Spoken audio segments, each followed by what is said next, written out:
Pelahatchie officials are in a race against time with only 30 days to pay back $500,000 in misspent drug money. Mississippi leaders are having to adjust the regulations of abortion due to a woman giving birth in an abortion clinic. The stillness of a silent night disturbed by the roaring of engines and blasting of horns. Jackson Fire Department responded to a swelling house fire in Overlook Circle, where unfortunately one firefighter sustained injuries during the secondary sweep of the home.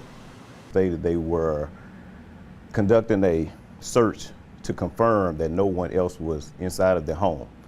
During their offensive attack, at some point, the firefighter sustained burns, while battling the house fire. Jackson's fire chief states that firefighting is a dangerous job, but all firefighters have accepted the call and know the risk.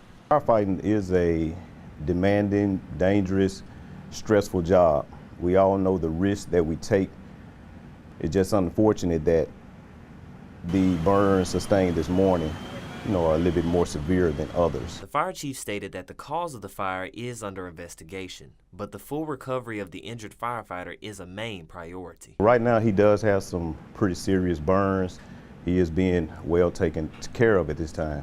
He is in stable condition, and we just, want to solicit the prayers of the community for our firefighter and his family. Justin Polk reporting. Mayor Chokwe Antar Lumumba states that the city is taking full responsibility of the death of a teen who died one day before her graduation due to an uncovered manhole. With elections coming up in Mississippi, one question is being asked. Is it too hard for convicted felons to regain their right to vote? This is just good old proactive police. Jackson police are stopping car after car after car, checking for any violators of the law in an attempt to keep the city safe.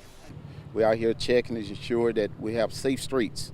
We're checking to make sure everybody have driver's license. Anybody with warrants, we're going to execute those warrants. We want to let the citizens know we out here in full force to address the crime issues in Jackson. JPD is making its presence known, sending a strong message to the city that the men and women in blue are here to protect and serve the community. I think being visible is the best thing to help not only our economics, but making sure that people and constituents feel safe. Green vests and blue lights flood the streets, increasing community morale while decreasing the urge for criminal activity. That sends a message. When you got so many guns on the street, or so many young people with guns on the street, look, they're not going to leave the house if they know that the police can pop up and do an administrative checkpoint. With a warm smile and positive attitude, Interim Police Chief James Davis listens to the community while uplifting his officers. We hear the cries about crime in the city of Jackson, and they ask to see more police visibility, and we out here doing that. I commend Chief Davis for taking the step to kind of bring the police operation back to where it kind of should be. Justin Polk reporting. Alcoholic beverage control officers storm a Carthage resident's home due to a dangerous moonshine operation.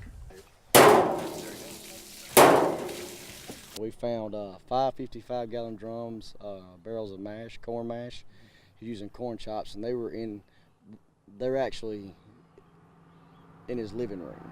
According to Mississippi law, it is illegal to make moonshine or any form of illegal whiskey and could be considered as a felony. One ABC officer tells us due to how most of these distilleries are maintained, it is unsafe for consumption.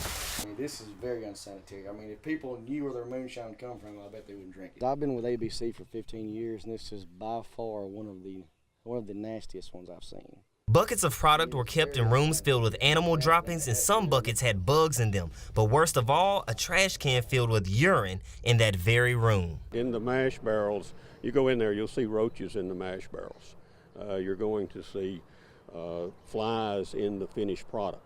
Making moonshine might not be the most common way of making money, but for some it can turn a profit, tripling in price based on the quality. It's a market for it. He's selling his for $40 a gallon, so it's supply and demand. If somebody wants it, somebody's going to make it. Justin Polk reporting. Akira Black is a junior mass comm major who is one of the candidates that is running for the 2018-2019 Miss Tougaloo College and hopes to be an example to students. My generation to actually be an example of the future for the ones who's coming after us. Breaking Limits and Creating Kingdoms is the platform that Miss Black is using to let students know that she will always be there to support them.